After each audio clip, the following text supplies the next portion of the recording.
Décembre 23 RD, 1944. 11:45 hours. À Germont observé from the 26th Volksgrenadier Division I s'attend observation post Onsenant-Île, Belgium. He presses his field glasses to his eyes, and what he sees changes everything he thought about the war. Around noon that day, the weather finally clears, and 241 C-47 aircraft take to the sky for the first aerial resupply mission. My God, the sky is full of them, hundreds and hundreds. This can't be happening. Through his periscope, he watches transport planes fill the Belgian sky like migrating birds. Not just a dozen or two that desperate defenders might scrape together, but a whole armada dropping supplies to the surrounded 101st Airborne Division. Until December 23rd, bad weather had stopped all resupply efforts. But now, the Americans are showing air superiority that makes the Wehrmacht's greatest victories feel like a distant memory. Soldiers from Generalmajor Heinz Kokott's 26th Volksgrenadier Division watch from their siege positions as colored parachutes bloom across the winter sky. Red for ammunition, blue for medical supplies, yellow for food, white for miscellaneous gear. The entire Luftwaffe couldn't pull off an operation this big, not since the disaster at Stalingrad 2 years earlier.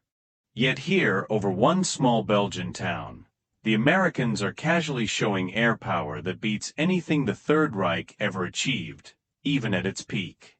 Defeat wasn't written in tactical moves or brave last stands.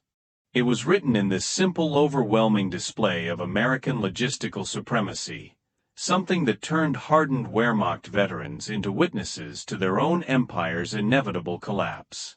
Let's backtrack a bit. The German offensive started 7 days earlier, on December 16, 1944, with supreme confidence.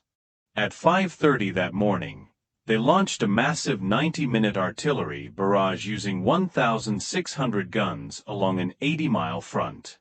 Operation Watch on the Rhine, Hitler's last desperate gamble to split the Allied armies and recapture the vital port of Antwerp, had initially gone better than anyone expected. On the evening of December 15th, the final troop movements took place. It was cold and dark, and the narrow, icy paths of the Eifel were packed with troops and vehicles heading to their starting positions and firing lines. The soldiers had been told this was Germany's moment of destiny. The Führer himself planned the offensive, promising that the weak, decadent Americans would crumble before German determination. The Allied lines in the Ardennes were held by inexperienced troops and exhausted divisions sent there to rest. The Wehrmacht would slice through them like they did in 1940, when German armies conquered France in 6 weeks. Among the attacking forces was the 26th Volksgrenadier Division, a unit rebuilt after being destroyed on the Eastern Front. It was a hollowed-out formation, with just a few veterans from the Russian and Normandy fronts and mostly Luftwaffe and Marine replacements. But despite that mixed makeup, morale was high. They'd been promised new weapons, enough supplies, and complete surprise. And the initial success seemed to prove all those promises right. At first, the Americans thought this was just the localized counterattack they'd been expecting. The Wehrmacht had pulled off complete tactical surprise. American positions crumbled under the assault, entire units surrendered or fled west in panic. The road to Antwerp looked wide open. By December 18th, German forces were racing toward their objectives at stunning speed. Assaut von Montefel, commanding the 5th Panzer Army, Guevinrich-Frière von Lt-816-47 Panzer Corps the job of capturing Bastogne before crossing the Meuse near Namur. Here's the thing. 7 major roads meet in Bastogne. Control those roads, and you control the entire American supply system in the Ardennes. Without Bastogne, the Americans couldn't move reinforcements, supply their forces, or launch a counteroffensive. The German plan was ambitious, but it seemed achievable. Luttwitz planned to attack an 11-kilometer front with 3 divisions. The 26th Volksgrenadier and the 2nd Panzer would lead the charge, with the Panzer-Lehr Division behind them. These were experienced units, veterans of multiple campaigns, equipped with some of Germany's best remaining tanks and assault guns. The 26th Volksgrenadier Division advanced to ease extra-détermination. Its Panzerjäger anti-tank battalion had its full complement of 14 tracked Hetzer tank destroyers and an impressive 42 75mm anti-tank guns, making it one of the best-equipped Volksgrenadier units in the Ardennes. They were ready for American armor, ready for desperate counterattacks, ready for anything except what they'd actually face. But as they approached Bastogne, things started to feel different. The Americans weren't just retreating in chaos. They were falling back in an organized way, blowing up bridges, setting up roadblocks, and making the Germans fight for every mile. Units like Combat Command B of the 10th Armored Division held the Germans off just long enough for the leading elements of the 101st Airborne Division to reach Bastogne, only 4 hours ahead of the German advance. The 101st Airborne, the Screaming Eagles, had been resting in Reims, France, when the German offensive began. Within hours, they were loaded onto trucks and racing through the night toward Bastogne. They arrived exhausted, not equipped for winter warfare, and were thrown right into defensive positions. But they arrived in time, and that would make all the difference. By December 20th, German forces had successfully surrounded Bastogne. By noon on December 21st, all 7 highways leading into the town were cut. And by nightfall, both sides recognized that the mix of airborne and armored infantry forces inside were completely surrounded. The trap had snapped shut.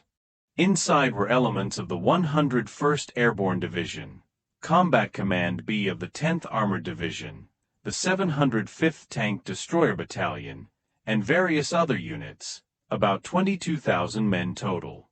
The American soldiers were outnumbered roughly 5 to 1. They lacked cold weather gear, ammunition, food, medical supplies, and senior leadership. Many top officers, including the 101 SD's commander, Major General Maxwell Taylor, were elsewhere. From the German perspective, it was Stalingrad in reverse. Now it was the Americans who were trapped, cut off, doomed to surrender or die. General der Panzertruppe Heinrich Freiherr von Luttwitz, commanding the 47th Panzer Corps, was supremely confident. He'd been in France in 1940 when the British Expeditionary Force was trapped at Dunkirk. He'd seen what happened to surrounded forces. They withered, their morale collapsed, they surrendered. The Americans in Bastogne had maybe 3 days of ammunition, for days of food if they rationed carefully. And the harsh winter weather, temperatures dropping to -10 degrees Celsius, would do half the work for him.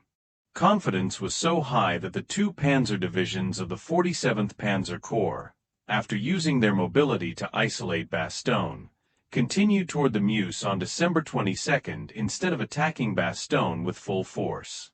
They left just 1 regiment behind to help the 26th Volksgrenadier Division capture the crossroads. Why waste precious tanks and fuel on a town that would fall to starvation and cold? The main objective was Antwerp.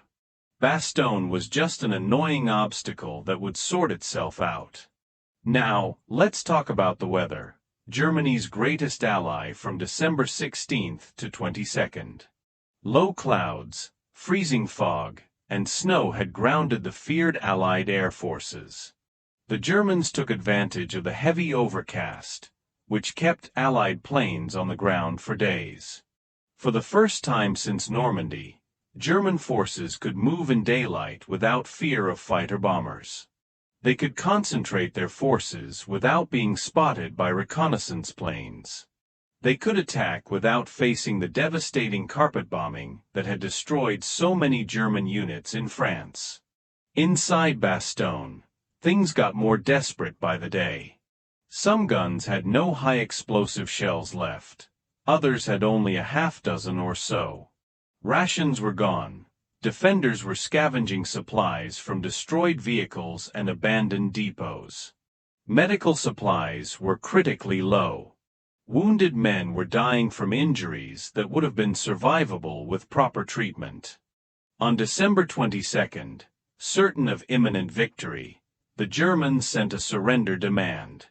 The scene was almost theatrical in its formality.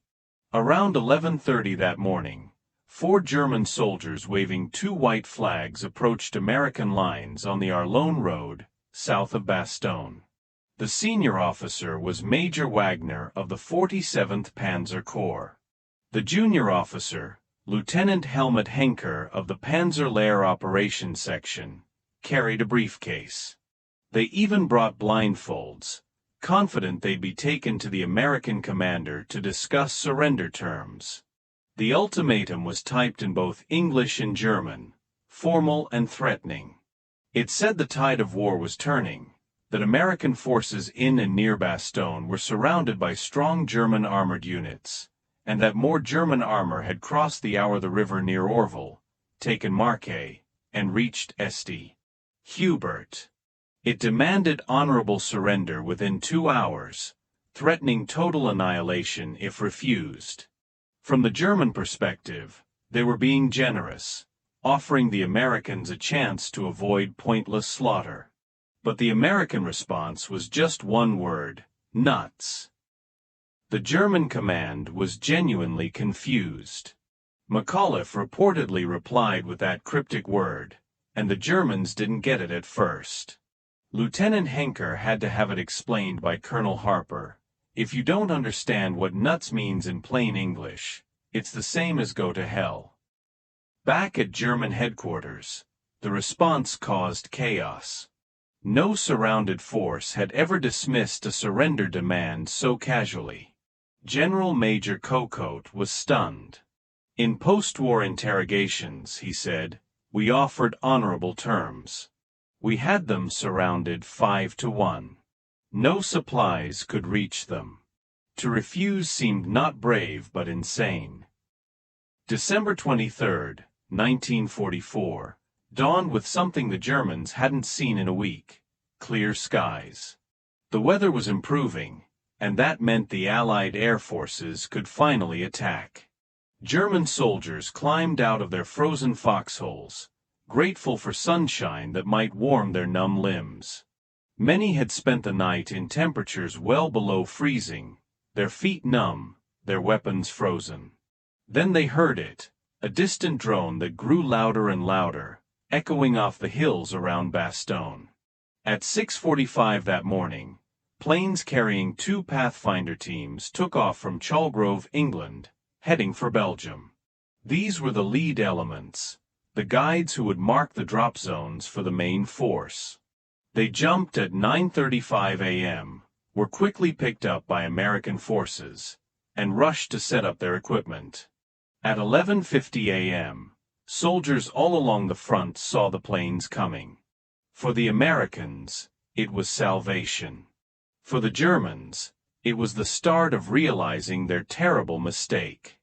The main force arrived at 11:50 a.m., 241 C-47 aircraft flying in perfect formation at barely 1,000 feet altitude. They came in waves, each group releasing their cargo in sequence, filling the sky with parachutes of different colors, each indicating a different supply. Now, the German anti-aircraft crews scrambled to their guns. The 88mm flak guns, pride of the German artillery, swiveled skyward. 20mm automatic cannons started firing rapidly, and machine guns joined in, making a deafening crescendo. The sky filled with black puffs of exploding shells.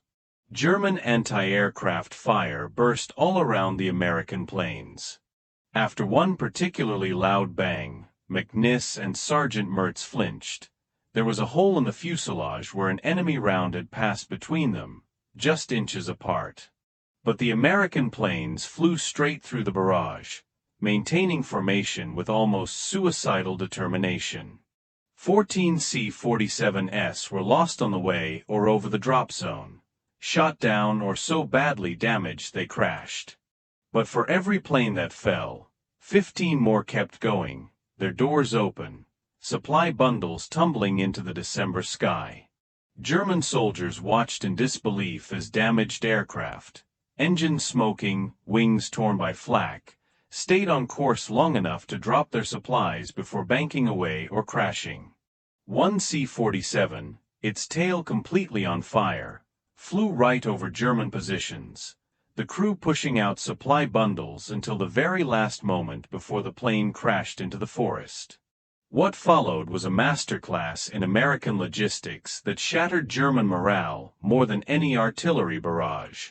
The colored parachutes fell like a multicolored snowstorm, thousands and thousands of them drifting down onto the snow-covered fields around Bastogne. The sight lifted the paratroopers' spirits, but for every American heart that soared, a German heart sank. This wasn't the desperate last gasp of a surrounded force. This was the routine operation of a military machine with unlimited resources.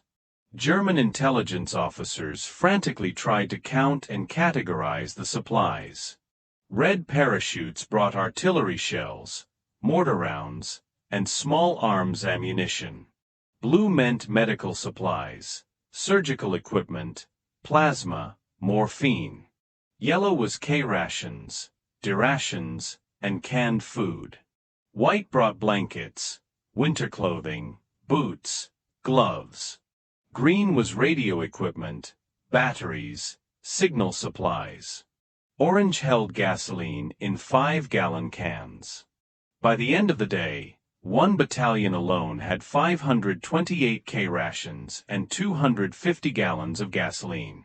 Their ammunition supply stood at 286 high-explosive shells, 177 white phosphorus rounds, and 201 anti-tank rounds. And that was just one battalion. Multiply that across all units in Bastogne, and the scale is staggering. But the morning drop was just the beginning. Throughout December 23rd, more missions arrived. At 2 p.m., another wave came, this time including gliders towed by C-47s, carrying heavier supplies that couldn't be parachuted. Those gliders landed 92.4 tons of supplies, including 2,975 gallons of gasoline. They brought complete surgical units, doctors, nurses, operating equipment. They brought jeeps, communications gear, and even replacement artillery pieces. One glider carried nothing but whole blood for transfusions, a medical luxury the German army couldn't even provide to its highest-ranking officers. German medical officers, watching through binoculars, were stunned. While they were treating the wounded with paper bandages and sawdust, forced to operate without anesthesia, the Americans were flying in refrigerated blood, penicillin, and surgical teams. That gap in medical capability alone was enough to demoralize any observer. By late afternoon, Pathfinder teams had marked multiple drop zones, and supply planes were arriving with clockwork regularity. American artillery was even firing some of the newly arrived ammunition at the enemy before the drop zones were fully cleared. Gunners were literally shooting shells that had floated down on parachutes just minutes earlier. As if the transport armada wasn't demoralizing enough, the clear weather brought something even worse: the return of American air superiority in its most terrifying form. P-47 Thunderbolts started attacking German troops on the roads. They came in low and fast, 8.50 caliber machine guns blazing, rockets screaming from under their wings. They hunted everything that moved: supply trucks, horse-drawn artillery, individual vehicles, even small groups of soldiers. Every road became a death trap. Any movement in daylight invited destruction. German forces that had moved freely for a week were suddenly paralyzed. Supply columns heading to the front were caught in the open and systematically destroyed. The psychological impact was immediate and devastating. After a week of feeling like they were winning, German soldiers were abruptly reminded of what they'd faced in Normandy, an enemy with such material superiority that they could afford to hunt individual vehicles with aircraft. By nightfall on December 23rd, the psychological transformation among the German besiegers was complete. They hadn't just witnessed a supply drop, they'd seen an overwhelming display of industrial and logistical superiority that defied comprehension. The numbers were undeniable and depressing. If America could risk hundreds of aircraft and crews to supply one surrounded division, what reserves must they have? If they could deliver hundreds of tons of supplies in perfect coordination with just a few hours' notice, what was their true industrial capacity? December 24th brought clouds and snow again, grounding the massive air fleets. German commanders hoped this might restore their advantage. On Christmas Eve, the 26th Volksgrenadier Division received one Panzer Grenadier Regiment from the 15th Panzer Grenadier Division for a major assault the next day. This would be their last chance. They had to take Bastogne before the weather cleared again. The German plan was ambitious. Because they lacked enough troops, and the 26th soldiers were nearly exhausted, the 47th Panzer Corps focused its assault on several individual locations on the west side of the perimeter, one after another, instead of launching a simultaneous attack on all sides. They would attack from the northwest, hoping to break through the supposedly weakened American lines. The attack began in the pre-dawn darkness of Christmas Day, December 25th. The Germans launched a full-scale assault intended to wipe out the Bastogne pocket. 18 tanks, supported by infantry, broke through the thin defensive line of the 327th Glider Infantry and started advancing toward Hemrul. For a moment, it seemed the Germans might succeed. The tanks broke through, and infantry poured through the gap. German soldiers advanced through the snow, certain they'd finally break the American defense. But the American response was ferocious, backed by the ammunition delivered just 2 days earlier. 2 tanks managed to escape the deadly fire of the 463rd Tank Destroyer Battalion, but were destroyed by a rapid deployment armored force sent by division headquarters. Of the 18 tanks that started the assault, none survived the day. December 26th delivered the final blow to German hopes. That's when the siege was lifted. A spearhead from the 4th Armored Division and other elements of General George Patton's Third Army opened a corridor to Bastogne. Just after 5 p.m. that day, the first elements of Combat Command R of the 4th Armored Division broke through the German encirclement from the south and relieved the siege. The first American tanks to enter Bastogne were from the 37th Tank Battalion, led by Lieutenant Colonel Creighton Abrams, who would later command all U.S. forces in Vietnam. They found the defenders exhausted but unbroken, supplied by air, and confident in victory. Let's look at the numbers. They tell the story better than any personal account.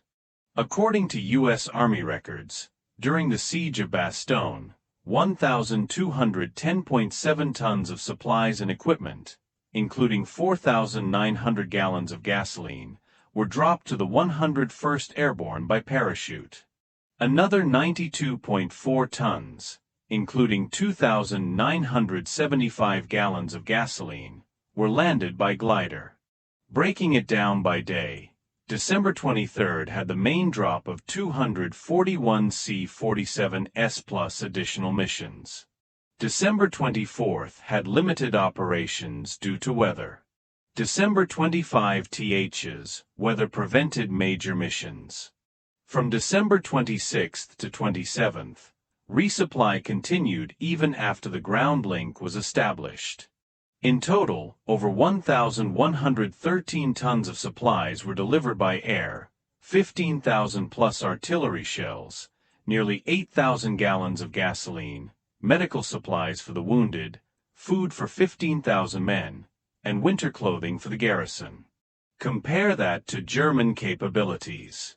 German forces around Bastogne initially numbered 54,000 men, versus 22,000 Americans inside. German aircraft sorties over Bastogne were less than 100.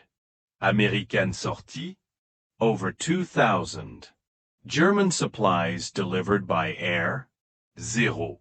Post-war analysis by German military professionals confirmed what the soldiers in the field had figured out instinctively.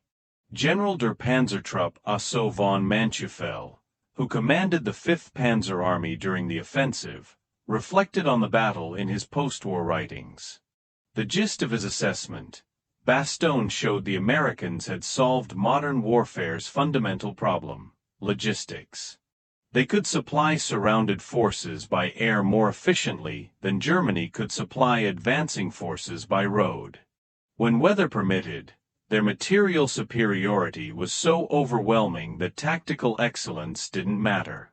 Generalmajor Heinz Kokott, described by Colonel Sla Marshall as a shy, scholarly, dignified commander who never raised his voice, gave perhaps the most straightforward assessment in his post-war interrogation. He said, "When those transport planes filled the sky on December 23rd, every German soldier who saw them understood that they weren't fighting just an army. They were fighting an entire industrial civilization, and they were armed with rifles and horses." Kokott was in for another shock when he met Colonel Harry Kinnard after the war. Kinnard had been the G3 operations officer of the 101st during the siege. Kokott was amazed. Luttwitz even asked, "Are you certain he was chief of operations? Isn't it possible that he was only the chief for one regiment?" The psychological impact of the Bastogne air supply spread quickly through German ranks across the entire Ardennes offensive.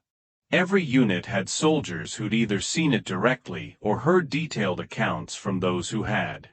The story grew with each telling, but the truth remained: America had material resources beyond Germany's comprehension. The bitter ironie?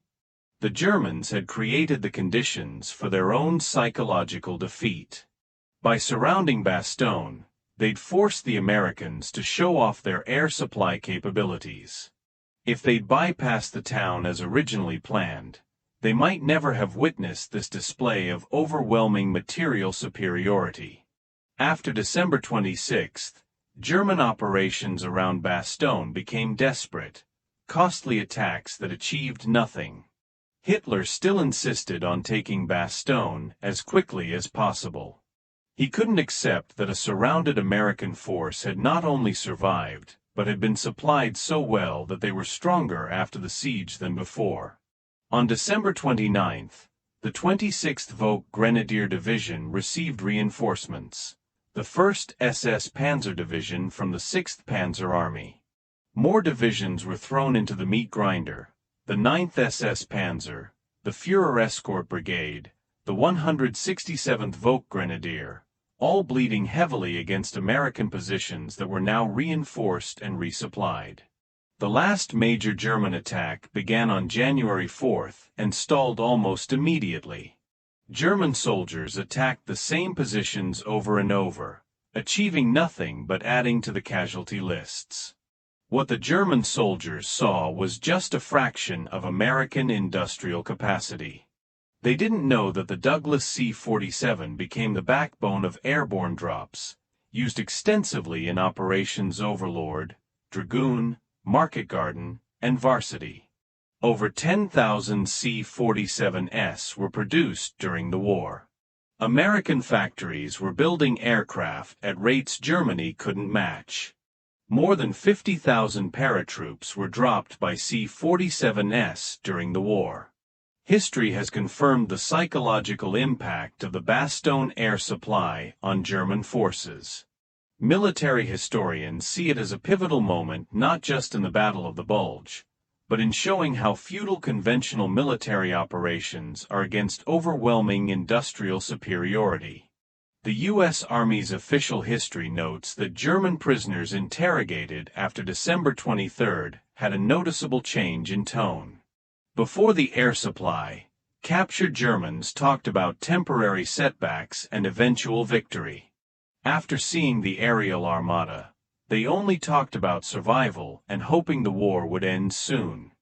The 101st Airborne Division's casualties from December 19, 1944, to January 6, 1945, were 341 killed, 1,691 wounded, and 516 missing. Despite being surrounded and outnumbered 5-1, their casualties were relatively light, proof that the air supply kept their combat capability intact. The 101st Airborne would never surrender because they didn't need to. Their nation could supply them through the air itself, turning the ancient art of siege warfare into an obsolete relic. The German soldiers who watched those 241 C-47s on December 23, 1944, plus the waves of supply aircraft that followed, witnessed not just the relief of Bastogne, but the future of warfare. A future that belonged to the nation that could fill the sky with aircraft as easily as Germany could fill a field with soldiers. They saw the arithmetic of American abundance, and in those numbers was written the final chapter of the Third Reich. The war would continue for another 5 months. But for those who witnessed the sky over Bastogne fill with American planes, it had ended on that clear December morning. They realized the 101st would never surrender, not because they were braver or better soldiers, but because their nation would never let them fail.